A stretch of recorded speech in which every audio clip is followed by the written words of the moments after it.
Good morning, everyone. Happy Friday, and here it is for another Frugal BC live stream. Lots of interesting stuff for you today.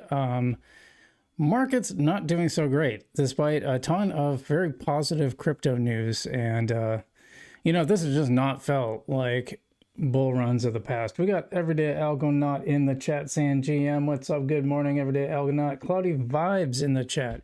What is up, Cloudy Vibes? Good to see you here. And we have, a plethora of great news. I just wish the markets were doing better. We are going to get to that in a second. We got some Chainlink news, probably the most stunning news for Chainlink I've seen yet. And it's been a lot of good news for Chainlink lately. And I think some people in the Algorand community are kind of wishing we had gotten into that ecosystem, because I think they're dragging along quite a few chains with them. We're definitely going to look at that because I think it's some really interesting stuff. We got Google Cloud starting its own blockchain, so we're going to talk about that. I don't know if we'll clip that as a segment or not, but it definitely is out there. We are very much in altcoin season right now, so we will get to that when we talk about it. Definitely got some great Algorand news. We probably retouch on the Versa Bank news. We talked about that earlier this week.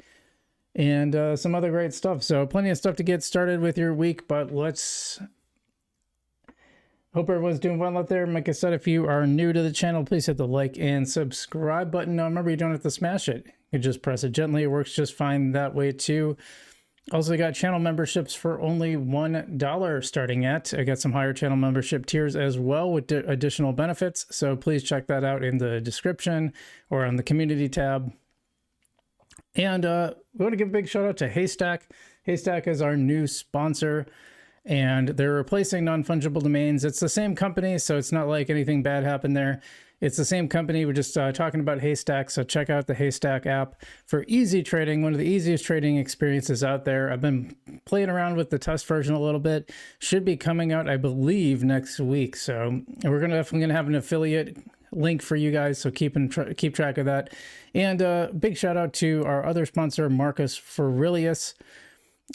They just keep building, and I love it. It's a meme coin and NFT project on the Algorand blockchain, spreading the word about stoicism through cartoon kitties mixed with Roman emperors. I love it. So it's good stuff. Marcus Aurelius, check both of those out.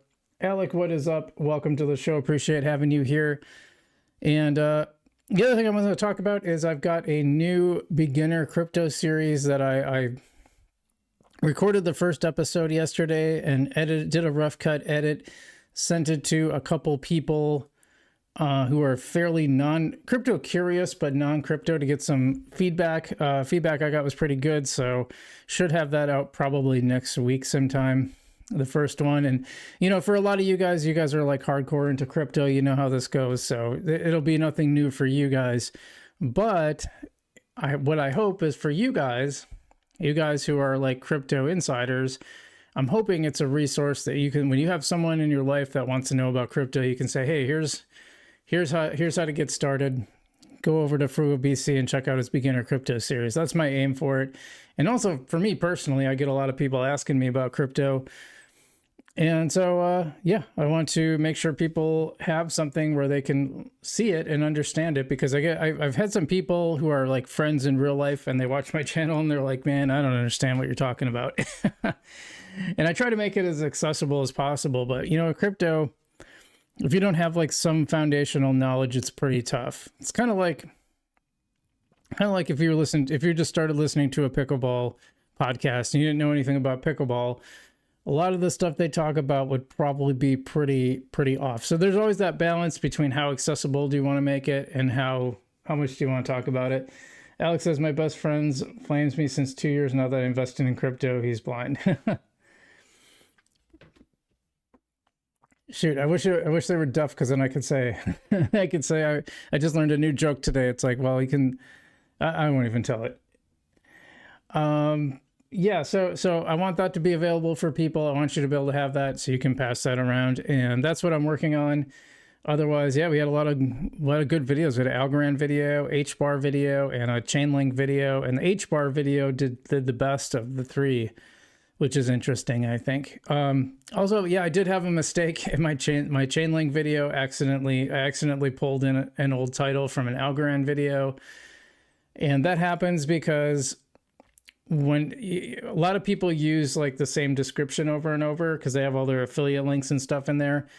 And I pulled it over and I accidentally didn't uncheck the box for the title. So that's what happened there. I know a lot of people were kind of confused. Some people a little angry because they were looking for an Algorand video. Sorry about that. But that's what happened there. So let's just get right to the markets. And I really gotta, can I do it with,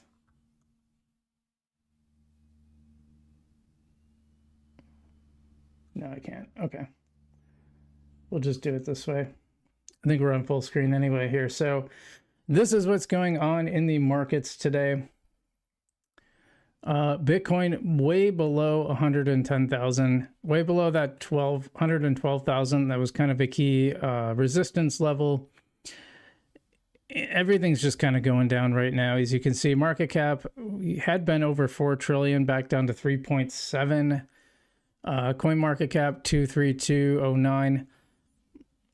And fear and greed index is neutral, aiming toward fear, actually trending a little bit toward fear.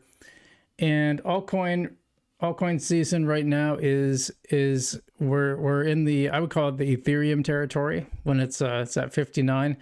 Bitcoin was dominant for a long time, a lot longer than a lot of people expected, which is why I think we have lengthening and possibly flattening cycles. And that fits with the pattern we've seen so far. So I think that's kind of going to be what it's going to be going forward. Let's see here.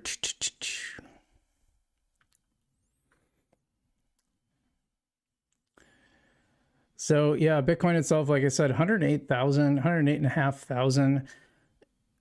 Getting toward if it goes below 108,000, we're really looking at some downward momentum here. Ethereum at 43. Now remember, this is still very bullish for Ethereum. We were in the 3,000 territory not that long ago, so definitely want to check that out.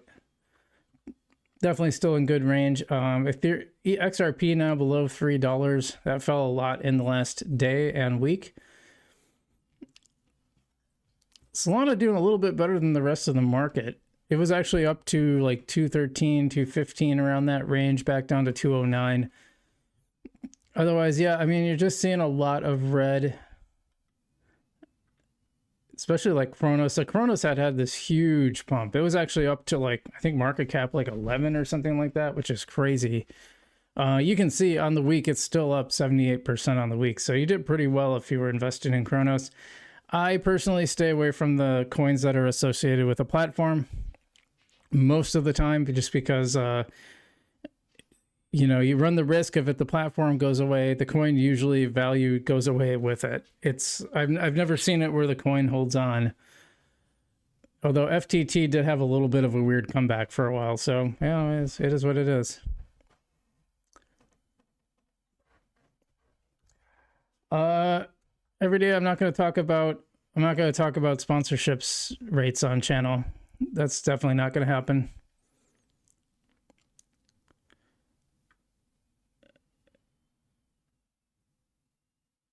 And also, money is only part of it. I have to believe in the team too, and I do a lot of vetting, just so you know. Yeah, so double digit down on Athena, Pepe, Mantle, OKB. BitTensor at Near's even 244. Gosh, you remember when Near was like $7? There's a lot of coins. This is something that's really important, I think. There's a lot of coins that have not gotten up to their peak from November, December. Like we had a real peak in November, December, and a lot of that has been erased and has not been regained. There's very few. Polygon under a quarter. That was my worst investment. Actually, it wasn't my worst, but it was pretty close to it. Algorand is sitting at, are you going to the Algo Hackathon in Berlin? I am definitely not going to Berlin next week, no. Well, I wouldn't have any reason to go to a hackathon. I cannot code well enough to do that, and I generally don't do a lot of travel either, mostly out of choice. So I will not be going, no. Pudgy Penguins down 14%. And remember, Pudgy Penguins, they came into our radar because HBAR's Dead Pixel Society actually obliterated Pudgy Penguins in weekly volume. It was insane, or daily volume, I think it was. Totally insane. Just amazing how much you wouldn't think an HBAR NFT would be able to surpass like some of these like blue chip NFTs, but they did. Render at 8%. Yeah, I'm just seeing if there's anything. Bonk. Well, here's something. Pump.fun. Oh, God, Pump.fun. In Python Network, sorry, Python Network really pumping over the last week. And I hadn't scrolled down too far, so I hadn't noticed this earlier. But wow, that's quite a pump. Even on the 24-hour, it's still up 13.4. And Pump.fun is up 15% on the week and almost 10% on the weekly. That's crazy. Algorand made a partnership with XBTO Institutional Capital. We will get to that news. I have that marked to talk about. We will definitely get to that when we get to our Algorand segment. We're going to have an Algorand, Chainlink, and an XRP segment.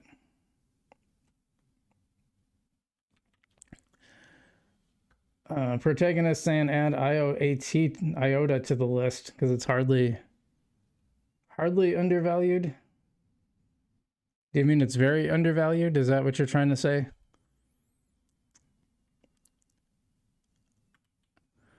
Radium up a little bit. For the first time ever, an IBTC deposit was used as collateral in virtual, unlocking 50 VUSD loan. Marks the first on-chain DeFi loan with Bitcoin on IOTA. Oh, interesting. I mean, there's only so much I can cover, and we got our news marked out for today.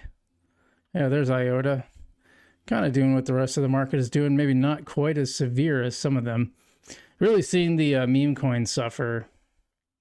And there's Gala down to almost a penny and a half.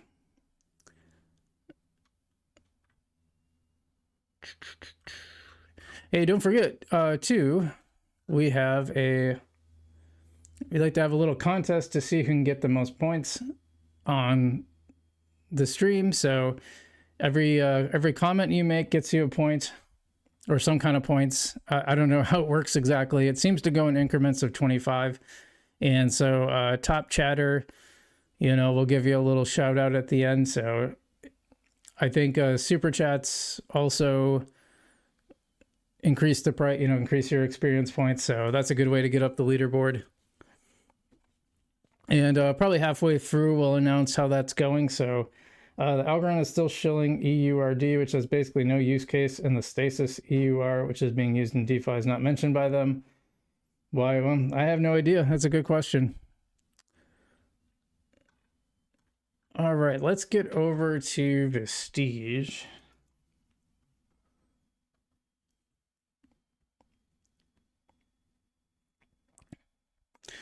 And, it's not looking... stupid cookies. That cookie thing is like the dumbest thing. Whatever regulator came up with that, it's like it just adds a layer of annoyance. It hasn't helped anybody. I think when you do regulations, you should look really hard to see whether they've actually helped anybody or not. And if you can't demonstrate for sure that it's helped somebody, it should just go away. Now, this is interesting. Alpha Arcade in the last hour has gained 7% back. Now, it had lost 30% on the week. Alpha is super interesting because it was way up and then it fell down. And now it's starting to pop back up again. So this is the 4-hour chart.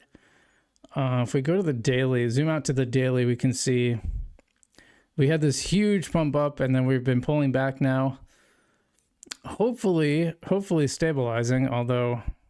who knows, right? It's interesting because I'm invested in this project. I put $100 in. At one point, it was worth $350. $350 dollars. My $100 was worth $350. And normally I would probably take some profits at that point, but this is part of my experiment, so I didn't want to compromise the integrity of the experiment. So I'm probably going to round trip this thing, but the whole idea was to see how much I could make in deposits, because they give you USDC as rewards for holding the coin. And that comes right from their profits. Whatever they make in trading from their prediction market, you get like a cut of. So it's a pretty neat program. Everyday Algorand says better if Vestige would not track your activity. I mean, I just really don't care. If Vestige has my data, it's fine. What are they going to do with it? I don't know. If it's like Google or something, I don't love that. But for Vestige, it's like they're fine, I guess. I feel like there's other things I worry about more. But yeah, otherwise, you know, we're just seeing a big market pullback, both in regular crypto and in Algorand ASA. You know, Monko down 11%. Even Tiny's down a little. So I actually switched over to Ready Pools. In fact, how much did I make? You know what? I want to see.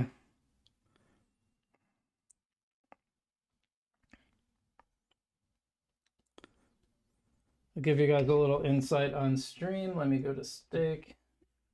And I just got to pull this up a second.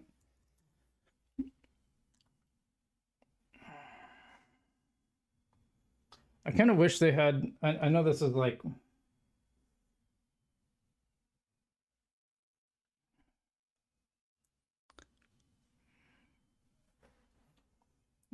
yeah, I made like two, not even two algo, 1 point some algo. That sucks. Yeah, I ended up with way less algo too. Okay, I just wanted to check. Not very much algo from yesterday.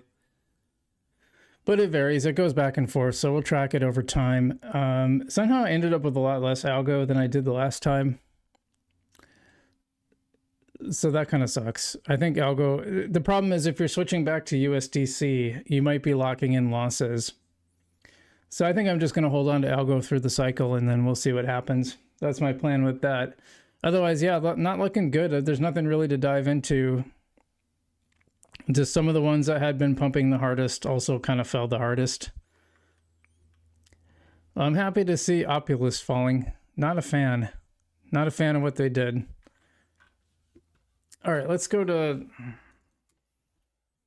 Now, the Salt Dex has a nice little chart thing, but it's not nearly as good as Vestige, and I wish they could kind of make this a little nicer, but...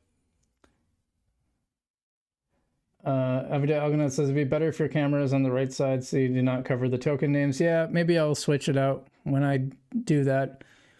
But most of them are above anyway. And then this one's nice because this one's right down the middle.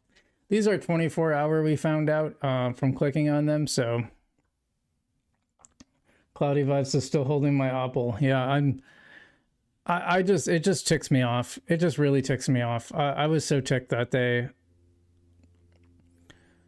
took Algorand Foundation money to build their product, and they were always the guy who ran that was always kind of a jerk. He was a jerk to a lot of people, including like Seawill. He had a big online beef with Seawill, and I backed him up because I'm a big fan of Seawill, and he's a big friend of the channel. He's been on here before, so I did not appreciate that.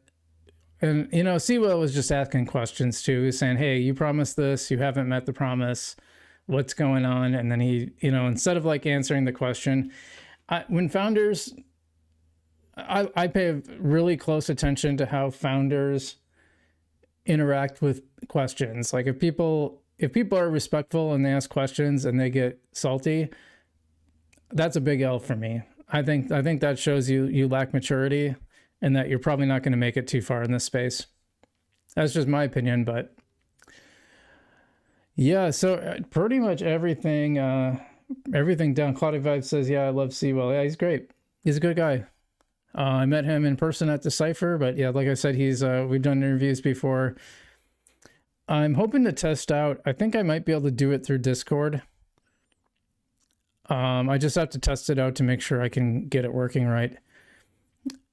doing interviews through OBS is a major pain, and the one way I see around it is a lot of people use Discord. The problem is not everyone uses Discord. Cloudy Vibe says, I was hoping Opal would come back to Algo. Yeah, I don't see that. Which, by the way, you know, if you, I'm totally supportive of building multi-chain. I think most platforms should be aiming, in fact, to go multi-chain because there's just not enough people on any one chain. The more chains you can get, the better. What I have a problem with is taking startup money from one chain and then maneuvering to another chain when you have and just abandoning the original chain that helped get your company off the ground. I have a real problem with that. Okay, so I really got to get to this, but it's really not that. It's kind of funny because everything is pretty much around 4 to 5% down except for Tune FM. So there's not even really anything super interesting to talk about. Something called Dosa the Demon. I don't even know what that is. I'll be honest, I don't know a ton of these. I know HBAR Suite, I've heard of that. Tune.fm, I've heard of that. I know Karate, Dovu, I've heard of. I don't know much about it. Sauce is from Saucer Swap. Pack is from the Hashpack wallet. But yeah, none of these secondary coins are doing very well. They're all just kind of imitating the market. Which is interesting because we've seen some in Algorand, at least. We had some breakouts. Alpha was one of them. They were one of the breakouts outside of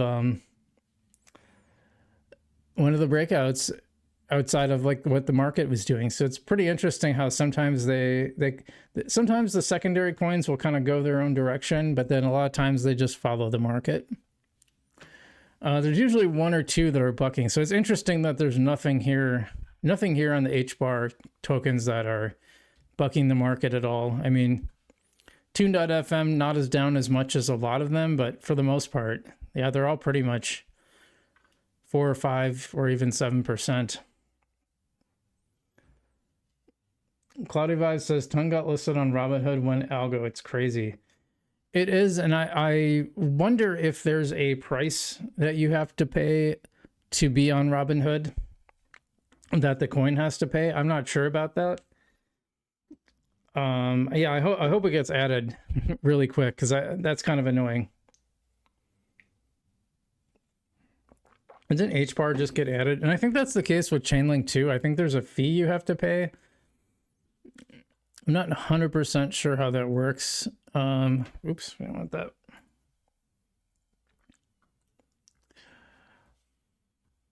What's up, Sean Vogel says, let's go Algo. Yes. Okay, we've got a lot of news to get to, and I want to get to that. I need to take a little bit of a bathroom break, and we will come right back.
Okay, we're back. Got some interesting stuff going on in the chat. Let's see. Aftermath says, yeah, I believe it's 3 to 5,000 as a fee for a year and a half, as of a year and a half ago for Chainlink. And really, it shouldn't be. Yeah, Cloudy Vibe says 3 to 5K is nothing to the foundation. I think that's definitely affordable and probably a good idea, if I'm being honest. So there are ongoing transaction costs, though, that could be a deterrent for Algorand at the moment. But of course, they could bake that into their fees when using cross-chain. I frankly think they could do...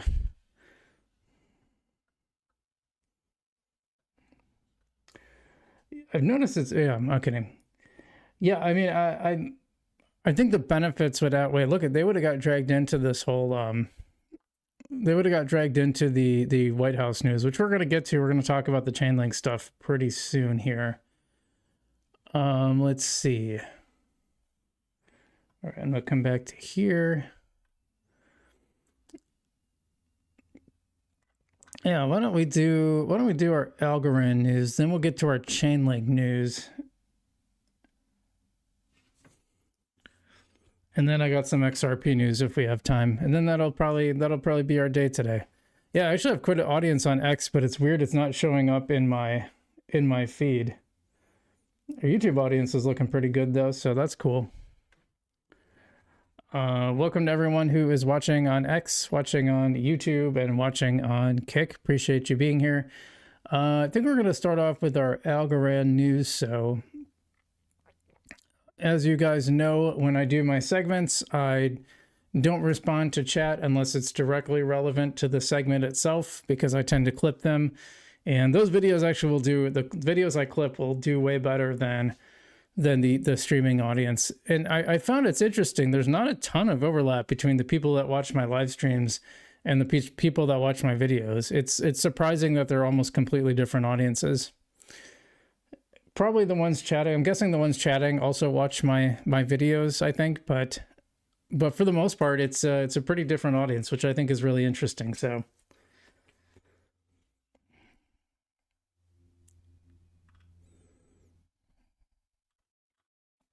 all right, so we're going to start the segment now. Just so you know the ground rules, right?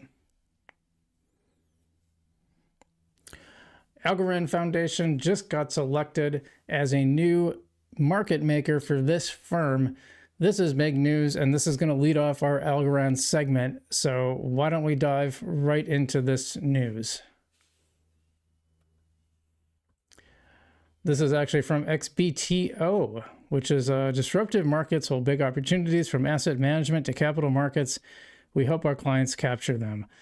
XBTO has been selected as a market maker for Algorand Foundation. This isn't just about liquidity.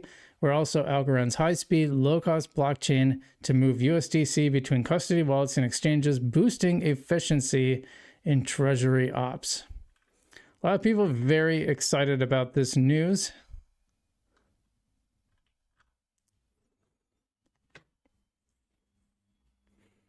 Why don't we just dive in a little deeper? XBTO selected as market maker for Algorand, strengthening the liquidity for the leading layer 1 blockchain.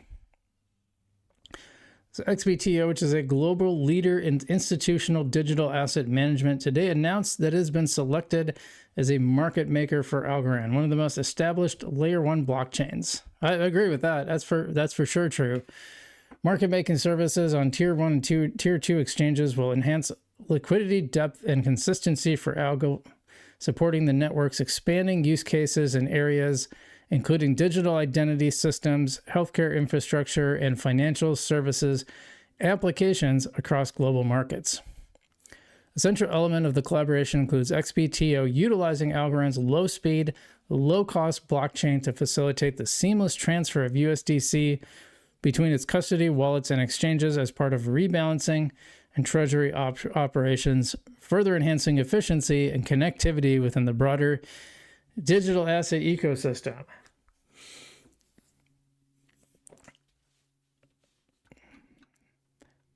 So I'm trying to find something that like really tells me Well, the partnership reflects the broader institutional embrace of digital assets, with recent surveys showing 83% of institutional investors planning to increase digital asset allocations in 2025, driven by improved regulatory clarity and infrastructure maturation. As digital asset markets mature with over $600 billion in tokenized assets projected by 2030, reliable liquidity provision becomes increasingly critical for supporting institutions. So it's hard for me to really put this in context, and we didn't really get that from XBTO, because I don't know. Well, what was it like before? What's like the main? It says it's more efficient and enhances liquidity, but like that doesn't really tell me a ton. Like I know what a market maker is. So apparently they're a really good market maker. I guess that's good, right? I wonder if the Algorand Foundation said anything.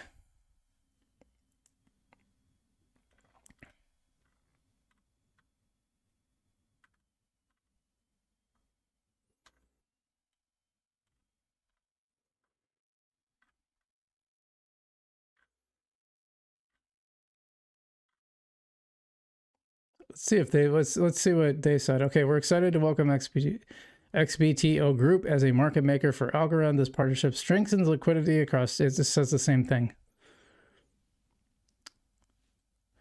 XBTO will use our fast, low-cost blockchain to move USD seamlessly between custody. Okay, so this is a really important point. So they're a market maker for Algorand, but XBTO is going to use Algorand rails to move USDC between custody wallets and exchanges. So that's really the juice here. I think that's the big deal why you should care about this on Algorand. See, we got to hunt this stuff down, because sometimes when you dig deep into it, you're like, wait a minute, what does this actually mean? What does this mean for us? Why should we care? This is the central question that you should always be. I'm always trying to answer for you, is to say, why should you care about this? And I think this means more usage for Algorand. Hopefully, it means more revenue. I still think, I know this is controversial, I think Algorand at least should double its fees. It's way too low, and I think they should adjust their fees based on the price. So if Algorand is like $5 one day, then maybe you can lower it back down, or even lower it more maybe. That's one thing HBAR did that Algorand didn't do, is HBAR has a fixed price, which is very, very low. So they're completely relying on volume. So they have to get a ton of volume, which they have not had yet. Actually, Algorand has way higher volume than HBAR does. But I think Algorand easily could double its fees. It would still be incredibly cheap. And I doubt any of you would notice it. I doubt most businesses would notice it. And frankly, those businesses are probably going to use a private blockchain anyway. So that's the XBT news. I think that's really good. XBTO. We got more though.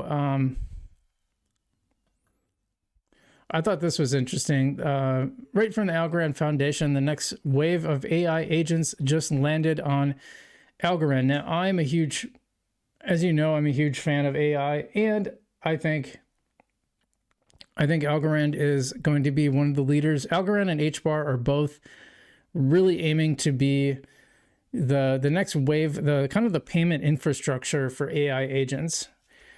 So what that means, these AI agents are going to go out in the world. They're going to do things. They're going to have to negotiate prices on your behalf.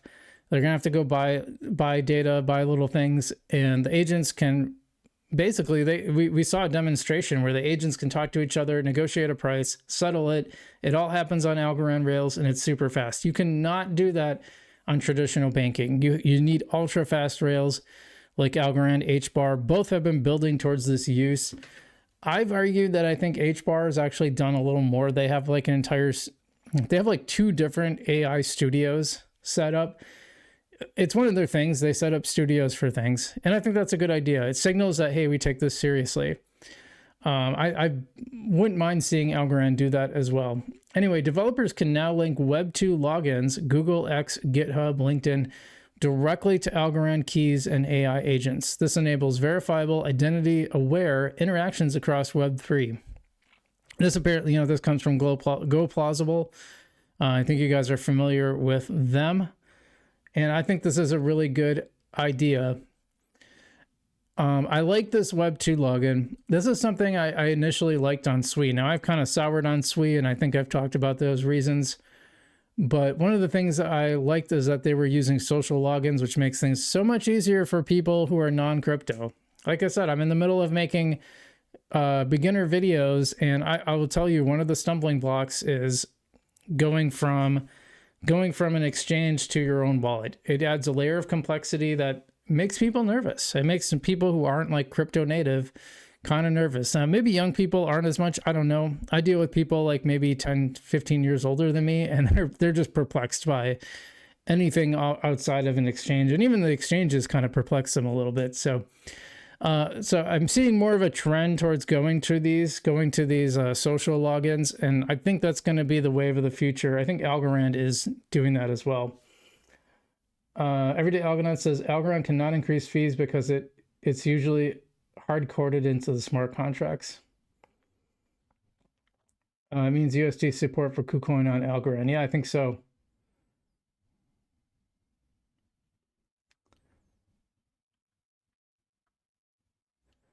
Francine Cook says, could it be I'm $15,000 in the hole with Algorand? Well, that's a bummer. I hope this fee discussion will die soon. It's the same as I hope the discussion for unchaining the whole total market cap for 10 billion algos will be halted as soon as it starts.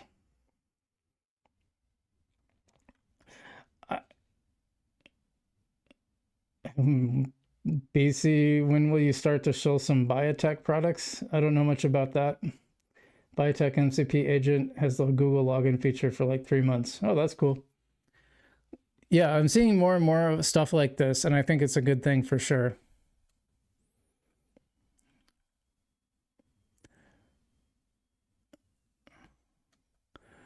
So it looks like the original Cointelegraph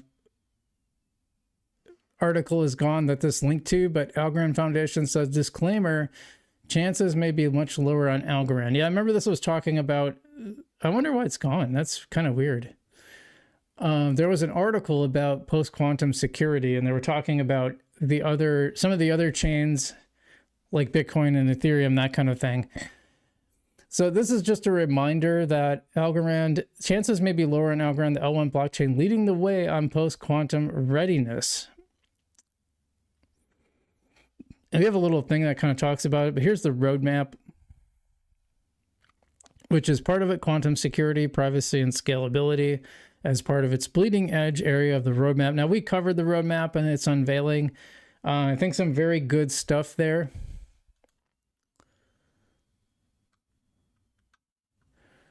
A quantum computer, quantum computers. All right, they gotta like hire me to do some spell checking here.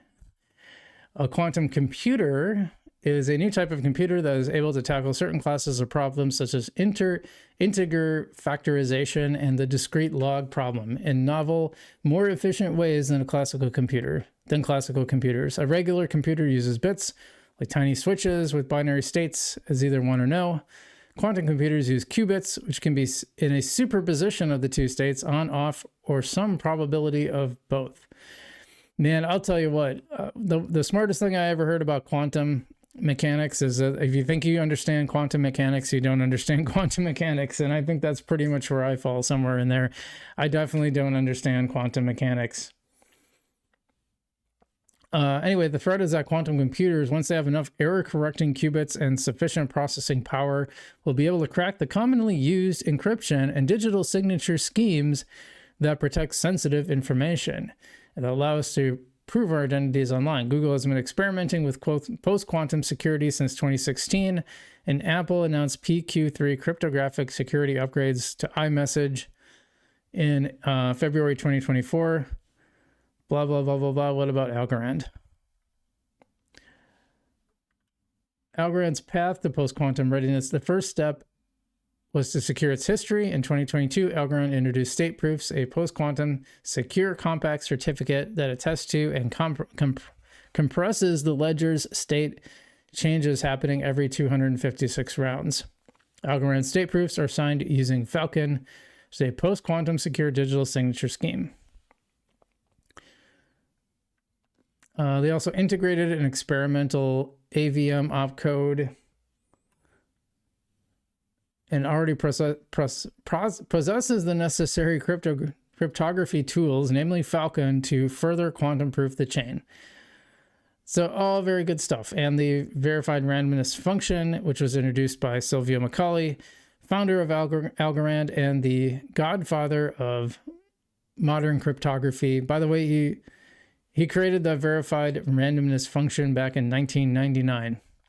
So Macaulay's been balling for a while, bro. He's been balling for a while.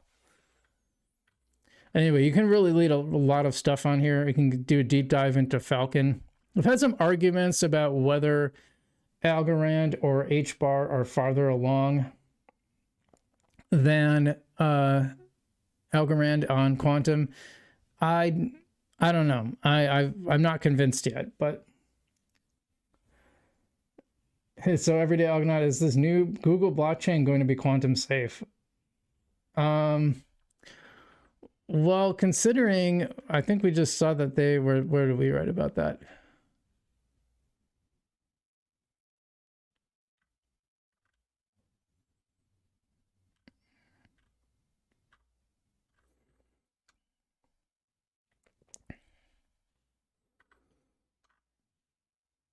We just talked about that, didn't we? Where is that? Oh yeah, Google has been experimenting with post-quantum security. I'm guessing they're going to add some stuff, but here's the thing. It's going to be centralized and permissioned. We will get to that when we get to that segment, but yeah, I thought that was an important thing. I know it's not like news, but it's an important thing to keep in mind when we talk about Algorand, because I think that's going to be really important in the near future. Let's see, did I have anything else on? Got a bunch of Chainlink news. BitBoy's back. I think that's all my Algorand. Yeah, here's, okay, I just had that further down. Oh yeah, I was going to respond to this. I might react to this video.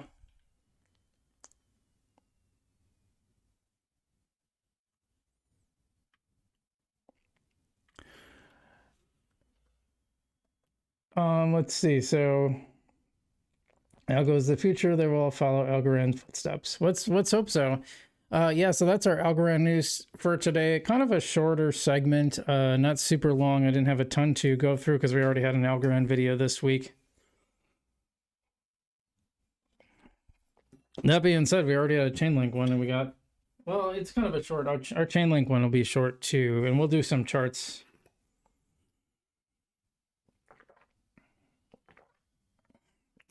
Take a little break here and we will get to our Chainlink segment. Let me pull it up here. It'd be a good time. We're almost an hour into the stream. Let's see who is on the leaderboard for our commenter section. Pull it up here. Got a nice little audience today. By the way, 15 of you watching, only 8 likes. So let's get those likes up. Let's get to at least 10. I think we can get higher. And if you're watching and you haven't subscribed on YouTube yet, please do so. I appreciate that a lot. And like I said, hit the like, hit the subscribe. If you're watching on X, give the stream a share. Share the stream there. If you're watching on Kick, we'd love a comment on Kick. I almost never get comments on Kick, so it'd be cool to get one there. Cloudy Vibe says Link was kicking butt till this dip, but I'm still up a lot. Yeah, me too. We'll talk about that in a second. We got Cloudy Vibes and Everyday Algonaut tied at 75 experience points, and Ale Cants 3340 at 50, but followed by Jam. Just, it doesn't always translate. I'm assuming it's Aftermath, maybe.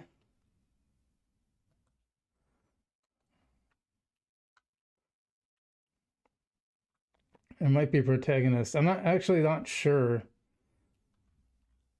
Maybe it's Alec. Oh, it's probably Alec. But we got like 3 people tied for third. I think that's Alec and maybe Aftermath.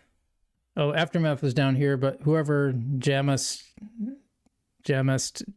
JK 5482, they're also tied for third. So a lot of time left to get up that leaderboard. So please keep an eye out for that and keep going, guys. Anyway, we should get to the Chainlink news. That's all saved.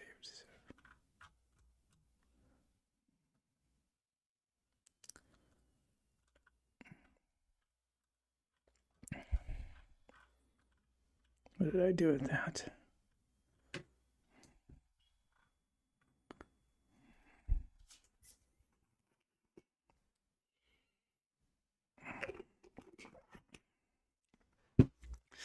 All right, so yeah, most of you are already watching, but same rules of always a party over here. I like it. Same rules apply when I do one of my segments. I'm probably not going to respond to chat unless it's directly related to what I'm talking about. If it's unrelated, I'll bring it up later, after the segment is over, because I clip these for YouTube. So, all right. Chainlink has been on fire lately, announcing a number of huge news items, but this latest one kind of takes the cake and probably is the biggest news in most of crypto right now. Chainlink just announced it has a partnership with the US government to bring key metrics on chain, and it's bringing a bunch of its partners with it. So let's dive into this news because I think this is fascinating.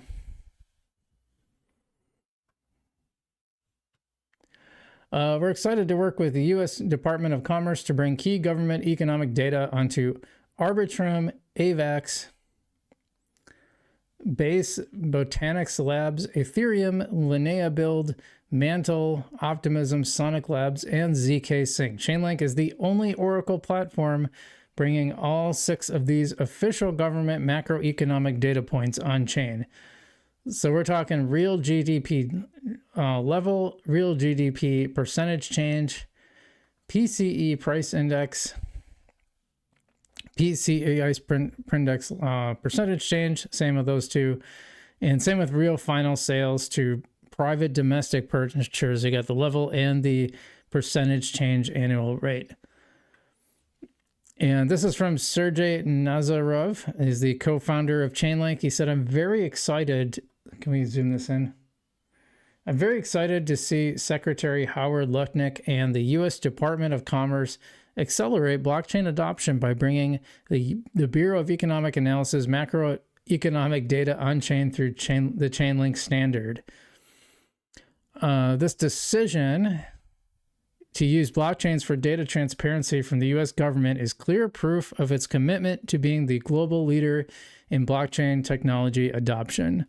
Bringing this high-quality government data to blockchains through Chainlink catalyzes a wave of new on-chain financial instruments, all built on this new foundation of cryptographic truth. I look forward to continuing to work with Secretary Lutnick and the U.S. Department of Commerce to help make the United States the crypto capital of the world." So I love this, by the way. I think this is a great use case for an Oracle chain like Chainlink. I like that it's bringing it to these other chains that it partners with. I don't know how that works exactly. This is one of the reasons why I wish Algorand had signed up for Chainlink, because I think this would be a really nice look for Algorand right about now. But this is really good news, not only for Chainlink, but for Arbitrum, AVAX, Base, Ethereum, and Mantle, and all these other ones, Optimism, ZK Sync, all those ones. What's interesting is I don't know it had a huge impact on the price.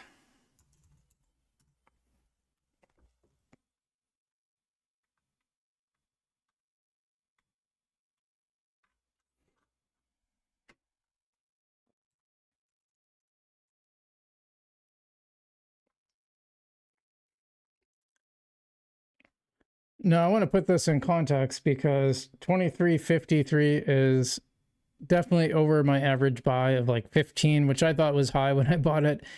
Definitely didn't get in on the ground floor on Chainlink. I did, and then I sold, and then I came back. But this is still very good. You know, we're looking at 107% up on the year. That is nothing to complain about too much. But it's definitely fallen on the week, just like everything else. So the news really couldn't save it, and I think that's where we're at. I think we're, you know, this little bump might be due to the news, because I think that was last night that it came out. But generally speaking, we're not seeing news items able to move the price nearly as much in the past. And I think a lot of that, I'm seeing a lot of people say that, and I think there's probably some truth to it, that there's not as much retail as there hasn't been in the past, that we're starting to see more institutional investors and less retail. And they're just not going to get as excited about some of these new items. And if they do, they're going to wait for a pump and they're going to snipe it. So definitely something to consider. But this is a really good long-term thing. So you have to think a little more long-term than just like short-term price action. I think with Chainlink, embedding itself with the government is a great use for them, especially just tracking, you know, just tracking some of these data, some of these macroeconomic metrics, I think is great.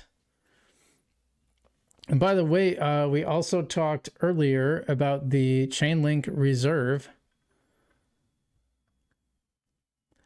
Oops, that's not the Chainlink reserve.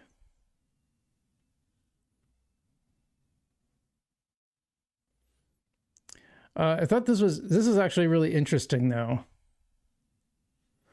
Metrics. Okay, we talked about the metrics. Bringing key U.S. government data on chain unlocks innovative use cases for blockchain markets, including automated trading strategies, increased composability of tokenized assets, issuance of new types of digital assets, real-time prediction markets for crowdsourced intelligence. By the way, already got that on Algorand. Just going to point that out. Actually, I don't know why that leads to that exactly, but transparent dashboards powered by immutable data, which is very important. You know, that's kind of an issue right now. Is there's some concerns about how the data is handled. Anyway, and DeFi protocol risk management based on macroeconomic factors. These data sets are updated monthly or quarterly as applicable and are initially being made available across 10 blockchain ecosystems, starting with Arbitrum, Avalanche, Base, Botanix, Ethereum, Linea, Mantle, Optimism, Sonic, and ZK Sync, which we already talked about. Support for additional blockchain networks can be incorporated over time based on user demand. So there's still time for, say, HBAR or Algorand to get involved in this. I think that would be a good thing. This development builds upon Chainlink's accelerated work with the U.S. government in 2025, including meeting with several key officials and regulators to make policy recommendations that are advancing the growth of the blockchain industry. Here's all the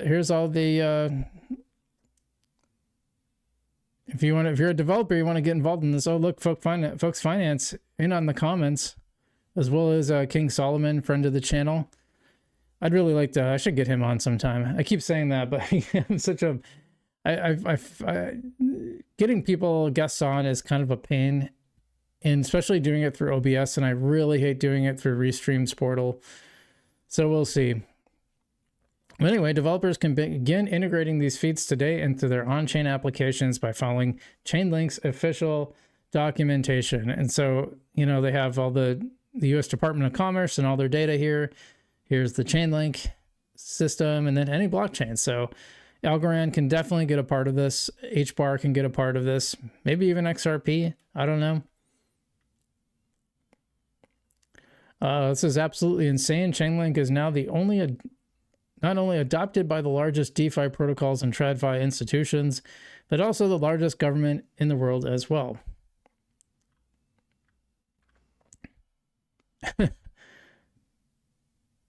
That's really funny. Days since Chainlink made an announcement before, more important than anything in the history of your favorite project. I gotta say, like, the news has been really great on Chainlink. It's there's been plenty to report. Let's just say that. I think I had something on there. Let me see if I can find it. Yeah, so we talked a little bit about the Chainlink reserve, and I think this is a great idea. First off, the great idea is the fact that Chainlink offers on-chain and off-chain services, and I think that's a big deal. I think that matters because we're seeing like a lot of companies don't necessarily want to be on-chain. They want the benefits of the blockchain, but they don't necessarily want to be public about it. And this makes a big difference, I think, because they're able to serve those customers who don't want that. We saw that with TravelX on Algorand. The major airlines, they just didn't want anything to do with the public blockchain. I would like to check them out recently and see how they're doing, because they kind of went in a different direction. I don't know what they're offering. Are they offering NFTs still? I'd be really curious to see how their offerings have changed. Anyway, the Chainlink reserve works because the idea is to take the revenue that they get off chain and bring it on chain by buying Link to hold in reserve. I think that's a great idea. So anyway, as of August 28th, the Chainlink reserve holds a total of 193,076 Link. And the day they posted this was yesterday. This was August 28th. On Thursday, they accumulated 42,298.22 Link just yesterday, making the total almost 200,000 Link. I could probably do the math really quick, but hold on. Let's just do, it was about $23. I know this is really exciting watching me do math. Yeah, that's about 4.8 million, unless my math is wrong, which, you know, is always a possibility, especially when I do it live. But I think that's a really great look for Chainlink. I think this is a good idea, and I like what they're doing here. So big shout out to Chainlink. You can read more if you want to check out their X account. You can read more about the Chainlink reserve. We talked about that when reserve burn. I don't think they need to burn it, I'll be honest. What did someone say? They're cheap butts barely buy $1 million a week while emitting multiple X. You think they're actually going to burn it? Yeah, always someone's mad about something. Always someone's ticked off. Always. All right, I think that's our Chainlink news for today. Appreciate you guys watching that. And they keep doing really awesome stuff. I think that's really cool. Let's see. Cloudy Vibe says, and sorry, I know that came after I started my link segment. Before we move on, what's your thoughts on algo price? You know, honestly, I still think the $2 to $3 range, assuming we have the pump that I think we're going to have, assuming that still happens, I think that's very reasonable. $2 to $3. And I do think there's something to the flattening cycles, though, so I'd be worried about that. You know, honestly, like $1 is going to be really good for me, and $2 is going to be really, really good for me. So that's all I'm going to say. Like I said, I switched over to Ready Pools now, so I'm doing that instead. Not really loving how the direction of Tiny. I think it's going down and down and down. I don't think they manage that as well as they should. Probably should start a burn mechanism. So we'll see about that. Well, I got an XRP video I want to react to, but I want to give a little time for commenters and give my voice a little break. I'm going to do this. Well, okay.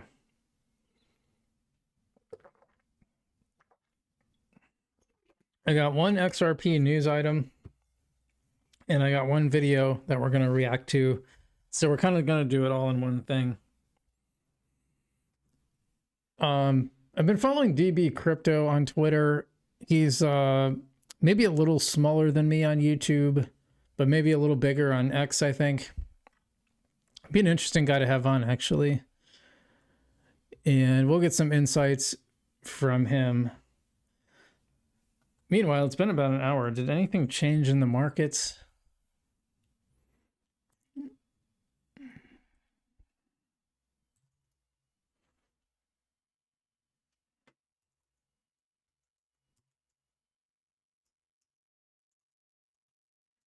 Let's see.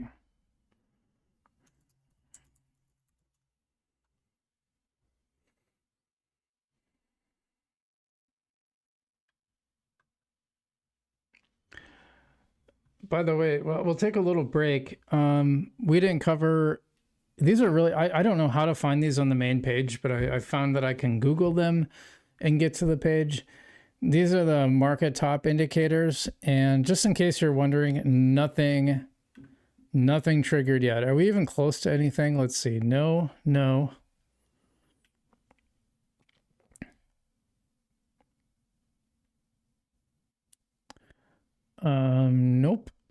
Nope. Definitely not. Nope. Yeah, nothing is even close to a top indicator. So I would say, well, this one's getting there, I would say. CoinMarketCap Altcoin Season Index, getting there. It's supposed to be at 75 or more. Bitcoin dominance is actually getting pretty close, but not quite.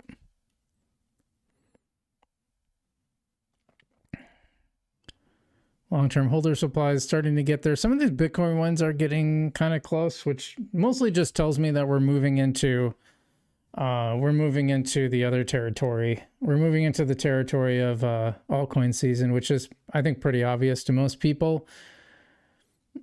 Yeah, we got a couple that are kind of close. This one, the MRV ratio is kind of close-ish, as is the 4-year moving average, but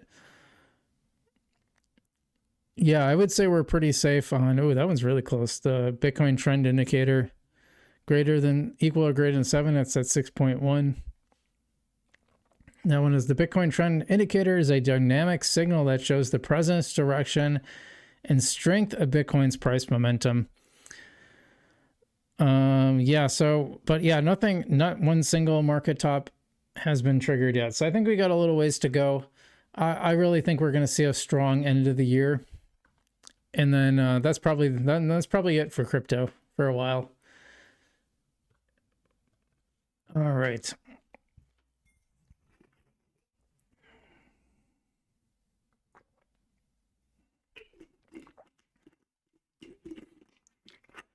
Before we get into the next segment, remember, if you haven't hit the like button already, please do so. Let's see where we're at. And then we will definitely get to the XRP news.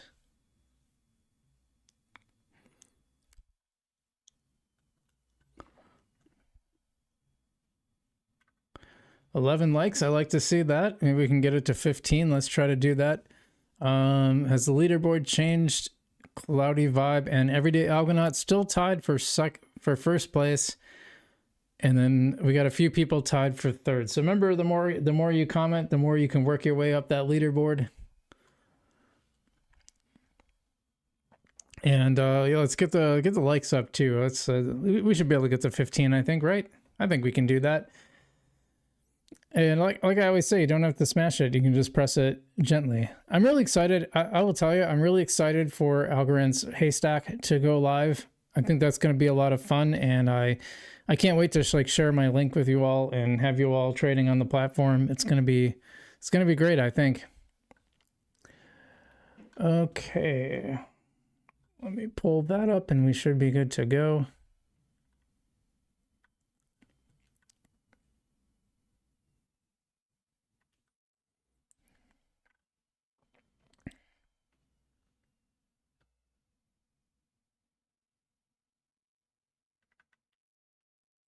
See, I don't even trust this one. I found one extra little XRP thing, but I don't see anything super. Doesn't seem solid enough. This one's solid though.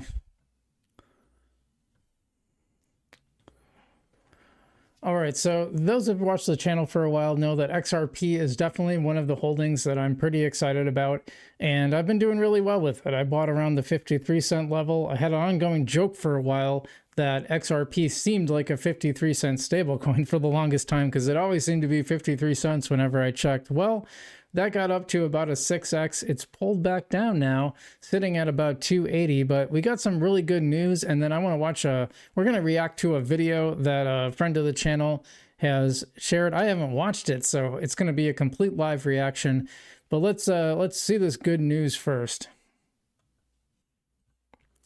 Breaking: Japanese gaming company confirms they will purchase 2.5 billion yen worth of XRP. Is this the beginning of a Japanese company buying XRP?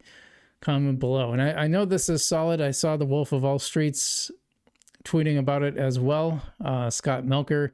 So it seems pretty solid. Our company has resolved to purchase 2.5 billion yen worth of XRP. The exchange rates kind of changed, but that used to be like 200. Wait, hold on.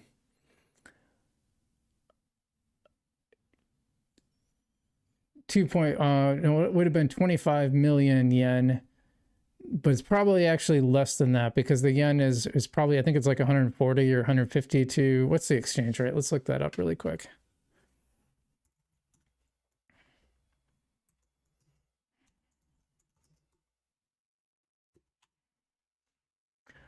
Yeah, it's about 17 million. So, okay, 17 million dollars worth of XRP, still a lot as part of its growth strategy for the blockchain business.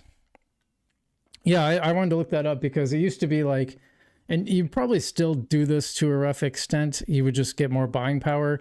But my factor was always to take a price in yen when I was in Japan and just move the decimal place 2 places back. So if it was 1,000 yen, that's like $10. And same thing if it's like 10,000 yen, that's $100, et cetera, et cetera. So you just take the decimal place and move it 2 spots over. And that's roughly, I mean, if I was in Japan, that's roughly how I would think about it. I would just have more buying power now. So anyway, through contributing to the expansion of the XRP ecosystem, which plays an important role in international remittance and liquidity network strategy, primarily promoted by SBI Holdings, we aim to expand revenue opportunities in that business. I mean, that is decent, but will barely move the needle. Yeah, it sounds like a lot more, but when you do the conversion, of course, it's only 17 million, which is still a lot, and it's a good, I mean, for a gaming company, I don't know much about Gummy.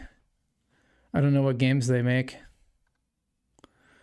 But that's not insignificant. I mean, if you should be happy about that if you're, do I follow this person? I guess not.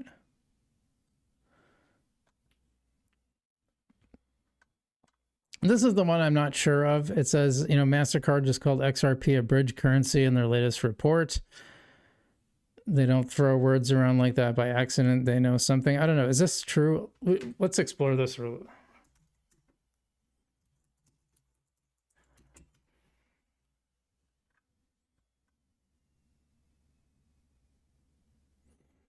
I do see the XRP MasterCard Gemini allows XRP users to earn 7,800 a day. That seems like a lot.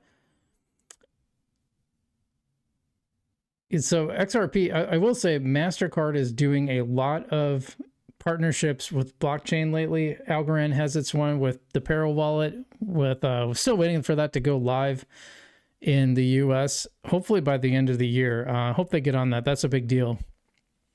But you're seeing a lot of other we've covered a lot of blockchain partnerships with XRP. I don't see that specifically, but I do see this exchange partnership, which is pretty interesting. Now, this one, I don't know if you guys, yeah, see, he also,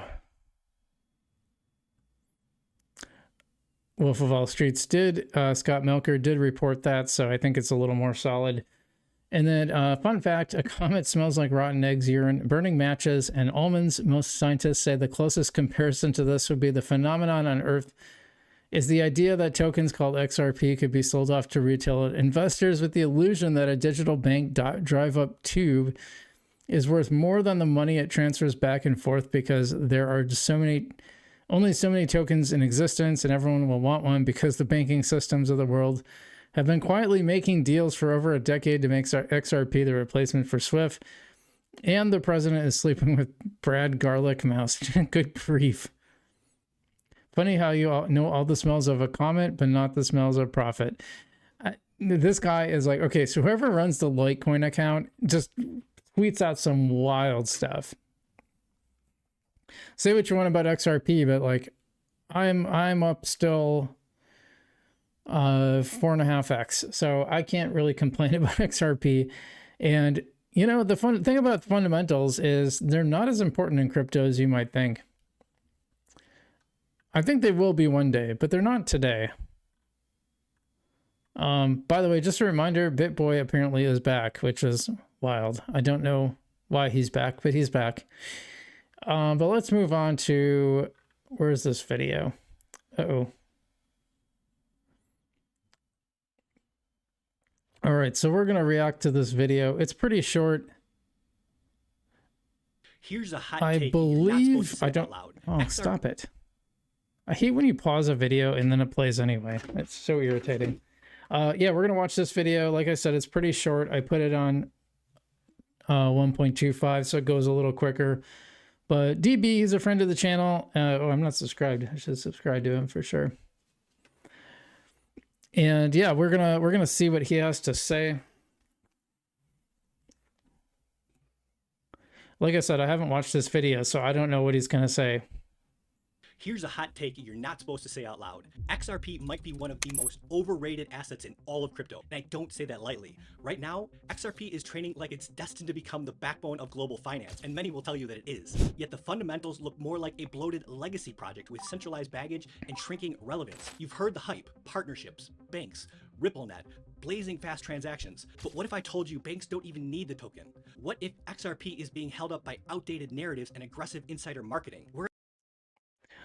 Well, I'm actually concerned about this for blockchains in general.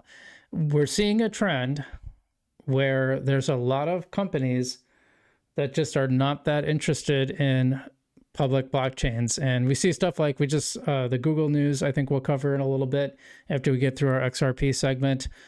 They're building their own like blockchain, and it's centralized and permissioned. And I think some of these big companies want that. We had that with TravelX and Algorand. They just said, you know, the major airlines were like, well, we want to work with you, but we don't want to be on the public blockchain. They had to ditch Algorand.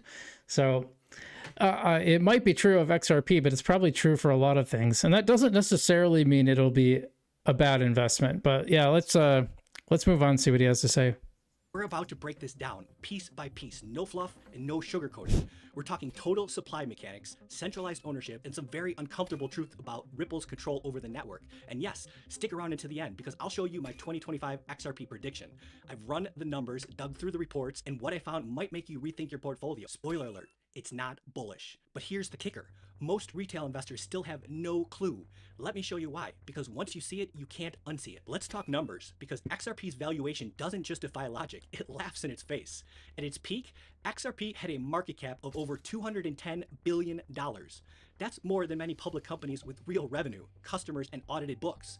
But here's the twist. That market cap, it's built on a supply illusion. XRP has a max supply of 100 billion tokens, and almost half aren't even circulating. Ripple controls tens of billions that are locked in escrow or dripping into the market over time. That's not scarcity, that's slow motion dilution. Imagine buying a stock in a company that can triple the shares overnight. That's XRP. And it gets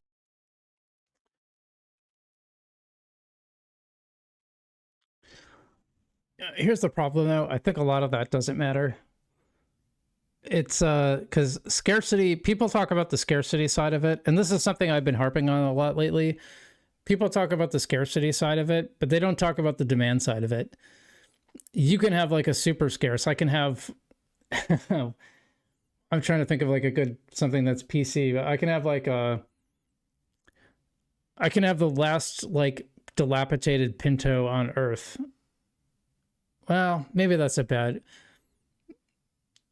Let's say there's like 20 Pintos left on Earth. It might have some value because of its scarcity, but it's also not an in-demand car. So like probably no one will care.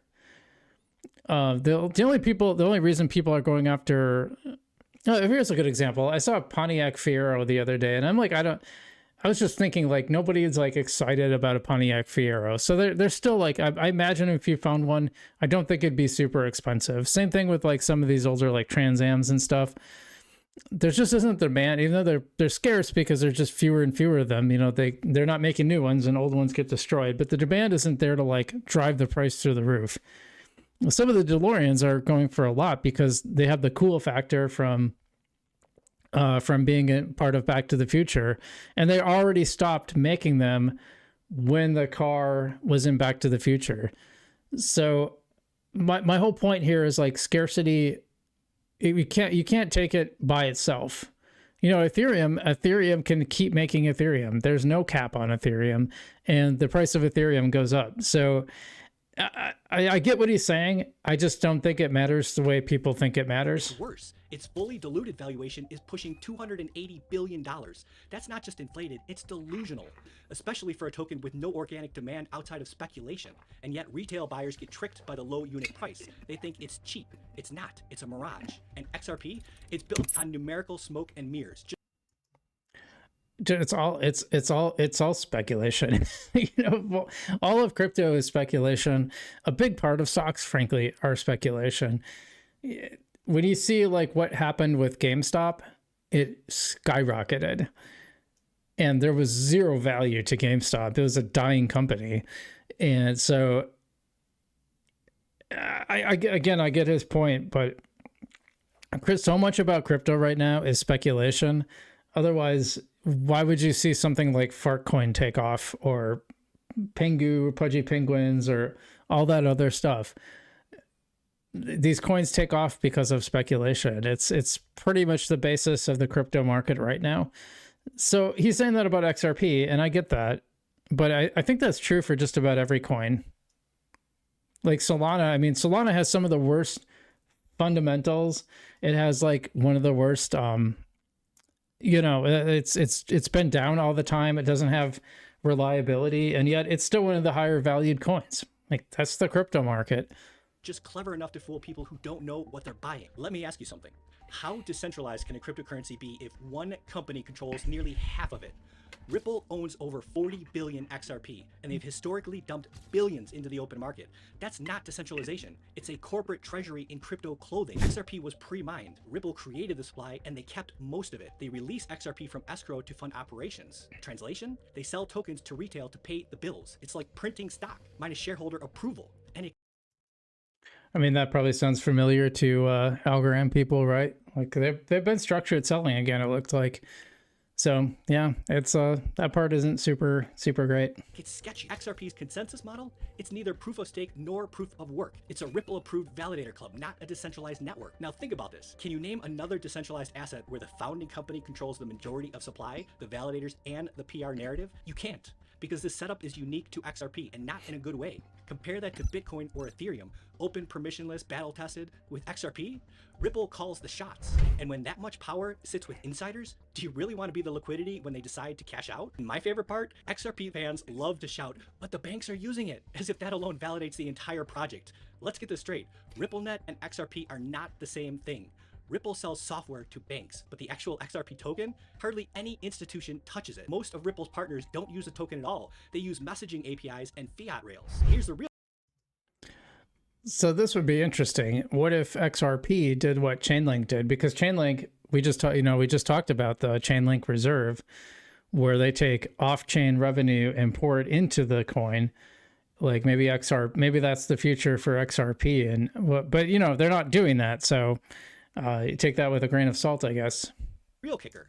Stablecoins have already leapfrogged XRP. Stablecoins like USDC and USDT are faster, more liquid, and they don't require you to gamble on a volatile asset just to send money. XRP's pitch was cross-border payments, but in 2025, the space is packed. Polygon, Stellar, and even Swift GPI are already doing it better. So why would a bank use XRP with all the volatility, regulation risk, and centralization when they could just use stablecoins or CBDCs? And let's be clear, utility without token demand is useless. So next time someone says banks love XRP, ask them this: how many are holding it on their balance sheet? Spoiler alert, none. And everyone hypes XRP's partnerships and price action, but forget to ask the basic question: how good is the tech really?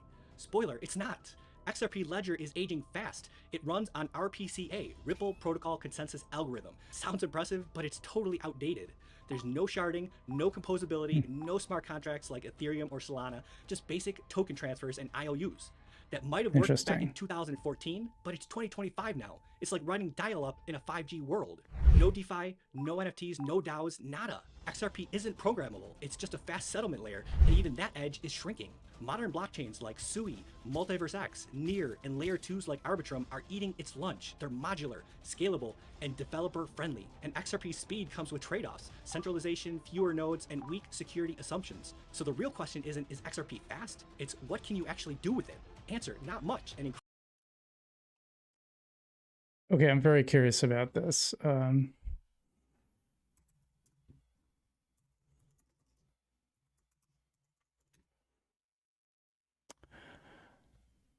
He's not wrong about this. 190 validator nodes on XRP with 35 trusted validators. So Algorand, I believe, just hit like 3,500. But this was a complaint about Algorand too, back in the day. Yeah, so even on their FAQ. Now that was October. That was 2024. This is all right from, yeah, XRP scan, even the validator registry. Now this is showing, okay, 1,055 nodes with 190 validators. I don't know what these rippled numbers are. Are these just like versions? There must be versions of the node software or something though. Claudia says, I agree with this guy. I mean, he's making some good points. I think those are points of concern for sure. The first ones I was a little bit skeptical of, but yeah, that's interesting. Okay, let's move on. crypto, irrelevance kills. Let's be real, XRP doesn't need to crash in order to fail. All it takes is the hype dying out. No regulatory miracle, no Ripple IPO, no sudden shift in bank adoption. And what happens then? Price doesn't implode, it just bleeds. Quietly and slowly. That's what happens to assets with weak fundamentals. They don't explode, they just deflate. Right now, I don't think that's true. I'm going to be honest. I don't think that's true. Look at Solana. Solana has terrible fundamentals. The thing doesn't work half the time. The transactions fail. It's been down in 2014. It was down like 16 times or something like that, or 9 or something, like a bunch of times. Like, that's not reliable. And yet, you know, I made profit on it like crazy this cycle again. Now I probably will make more. Here's my thing. Fundamentals in crypto do not matter as much as people think they do, or as much as people wish they did. And I wish they did. You know, I'm a big Algorand fan because I think the fundamentals are good, but it doesn't mean I think it's going to have the best price action compared to other coins. Solana has kicked butt. XRP has kicked butt in price so far. I did really well with Near Protocol. Gosh, what was my best one? Well, Bitcoin was one of my best ones. Sui, I did really well with too, and I'm not the biggest fan of Sui anymore. So I understand his point. I just don't think it works like that. It'd be nice if it did. It is hype, and with the hype, if the hype has, what he's right about is if the hype dies down. If the hype dies down, you're in trouble, because that's the whole game. That's the whole game in crypto. And right now, I will tell you, XRP people are some of the most fervent fans. It's one of the strongest communities in crypto, and that is a driving force. You might not like it. You might wish it was different than that, but that's how it is. now XRP is trading just under $3 with 100 billion tokens in existence, and nearly half of that is still waiting to hit the market. That's not bullish. That's a ceiling. And here's the brutal truth. There's almost no new reason to buy XRP. No dev activity, no real institutional demand, no unique tech edge. It's just the same old pitch recycled into the next cycle. So no, I'm not calling for a sudden crash, but I am saying this. We're likely looking at a long, slow slide back toward $1 or lower. Not because of hate, but because at some point, the hype fades and the token has to stand on its own. Here's what's wild. XRP isn't even the worst project in crypto. It's just one of the most misunderstood. It's centralized, inflated, built on promises that no longer hold up, and yet somehow it still pulls in retail investors chasing the same old headlines. But in this market, hype has a shelf life, and smart money has already moved on to Ethereum scaling, to sharding, to secure assets, AI protocols, you name it. So if you're still holding XRP, ask yourself, what's keeping me in this trade? Real fundamentals or just hype? Because the only thing worse than buying a bad token is holding one that's out of fuel. Go Go ahead and drop a comment below. Agree? Disagree? Still holding? Completely out? I want to hear it. And if you want to see where the real momentum is heading, check out my next video because I'm diving into the evolution of asset structures and where Web3 is destined to go, because narratives fade, but builders, they always win.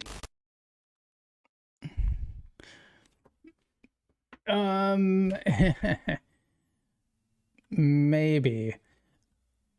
I think he's could be right. I think we might see that for the next cycle. I think by the next cycle it might fade. Maybe, but it hasn't so far. So I'm very skeptical of this narrative. His criticisms aren't wrong necessarily. I'm trying to see if there's any interesting here's one. Lies. He is jealous of that XRP is one of the best. We're lucky Ripple is pushing XRP to be global, plus XRP had some updates. So this is like a really common comment where you don't get really much, you don't get anything super interesting. You know, where's the real argument? I mean, you can say, yeah, it's great. This is what I'm talking about, though. This is the fan base. They just get so excited. What did he say? He just left. Show me one lie. Oh, wait. Yep. That was 6 days ago, so nothing. I'm not worried. I won't sell. Partnership is real. SBI and other strong companies. 1,000 XRP won't break my back if I got liquidated. However, who are you with 5,000 haters subscribes? You laughable. People just get mad. I mean, they just get mad when you attack their chain. I get it. But this is what I'm talking about. People are like, they're very fervent. They're very, very adamant about how much they love XRP. So 7 minutes of hypotheticals. I don't think he had hypotheticals, but I do. I like I said, I think his criticisms are legit. I just don't think it works out that way because people have been talking trash. Solana had like the worst fundamentals. I mean, they lied. They literally lied about their total supply from day one. This is a chain that Solana had, you know, massive ties to SBF, who also made some lies about it. It's still crushing it, still up. I'm still up. Like if I hadn't bought back in at a higher rate, I would have been up like 10x even now. And I did. I'm in Moonbag territory, by the way, so I made money in Solana. It just doesn't work that way. I get his point. I don't think he's wrong. If you believe what you said in your video, then I feel sorry for you. Who paid you for smear propaganda? See, there's nobody can actually. This is the problem. You have prepare for the XRP bot army. Well, I mean, they kind of act like bots sometimes. I mean, you can see a lot of people are attacking, but not really. You know, not really giving an actual good faith criticism, which is what you get on YouTube sometimes.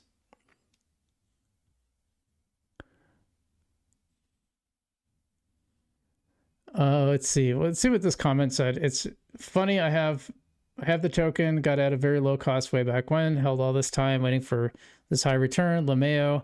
Every time I ask the XRP army groups to tell me how it makes us more money, they just say the same things and funny things, like you said. All the partnerships are not with XRP, it's with Ripple or RLUSD or some other Ripple thing, not XRP. That is the decoupling from XRP and Ripple is kind of interesting. I don't claim to be an expert on that, but it kind of goes back to what I've been saying, where, you know, there's kind of a separation between the blockchain and the coins that run on the blockchain and and kind of what companies want from blockchains. A lot of times I think they just want the speed and the low costs, but they don't necessarily want the blockchain exposure. One thing I was curious about, and, you know, I'm not sure how I would go about it. It would take a long time to dive into. I don't think I can do it like right here. But I kind of wonder about that balance sheet. He said they have 0 on their balance sheet. I'm not 100% sure about that, if I'm honest. If I'm being honest, I would be surprised if some of those big banks didn't at least hold a little bit of XRP. I mean, they probably got a little bit of a bunch of crypto, right? So saying 0, I don't know if I'd have said that so confidently, but anyway, I'm going to give the video a like. I like the, you know, I like the chutzpah, you know, I like that he's going to go out and just call a shot. You know, like I said, I follow him on Twitter. He's a pretty good follow on Twitter. He's got some very interesting things. You can tell I've been watching a lot of pickleball videos too, can't you?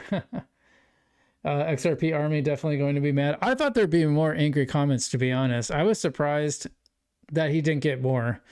XRP Army, they really show up for XRP, which is why I don't know if I'll pick XRP for next cycle. It might fade like Polygon did, but I would still expect more out of XRP this cycle. Let me see. See, now I feel like I gotta look. I'm gonna pull it up off stream, but I want to look at my portfolio. So just give me a second here. Yeah, XRP is my second best performer behind Bitcoin. I'm up 278 or almost 279%. My only better one is Bitcoin. Not adjusted, so this was as of like a week ago, to be fair. So XRP is probably going to be down, but it's not going to be that much down. And I am, yeah, and I'm in Moonbag. Wait, hold on. That's like, oh yeah, I'm in Moonbag territory. I'm $50 over the line for Moonbag, so I still made a ton of money on it. So yeah, I don't know.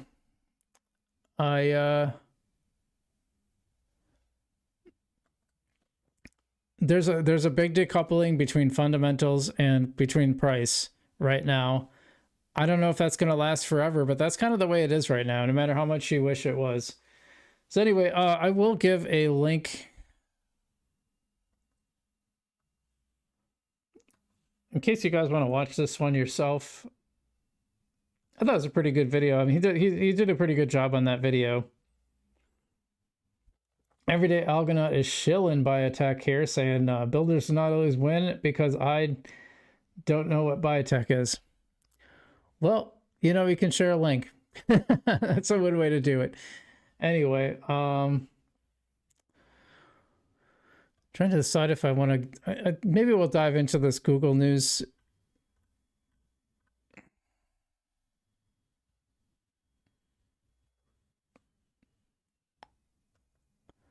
So this is kind of a big announcement. Here, let me pull it up here.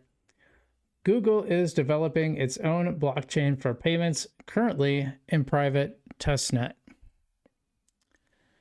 Google Cloud is developing its own blockchain for payments and financial products, currently in private testnet. The firm's Web3 head of strategy said that its upcoming blockchain will be a credibly neutral platform for financial institutions.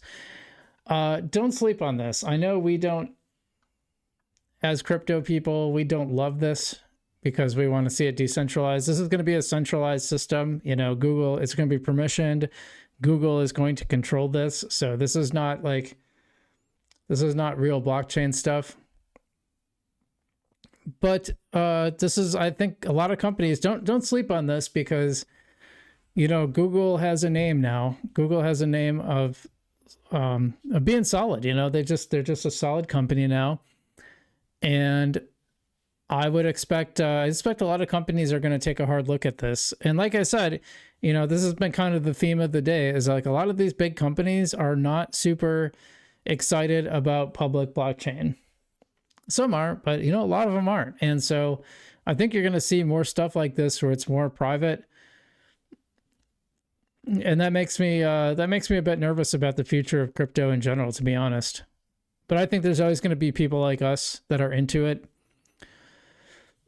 Just don't expect, like, I think you have to keep your expectations in check as far as like what blockchain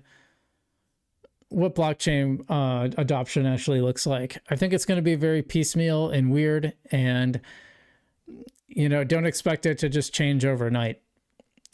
And I think you're going to see a lot of this public-private stuff, like Chainlink. Chainlink is probably one of the best long-term investments right now, I think, because Chainlink seems to be set up to handle both sides of it, which is really smart.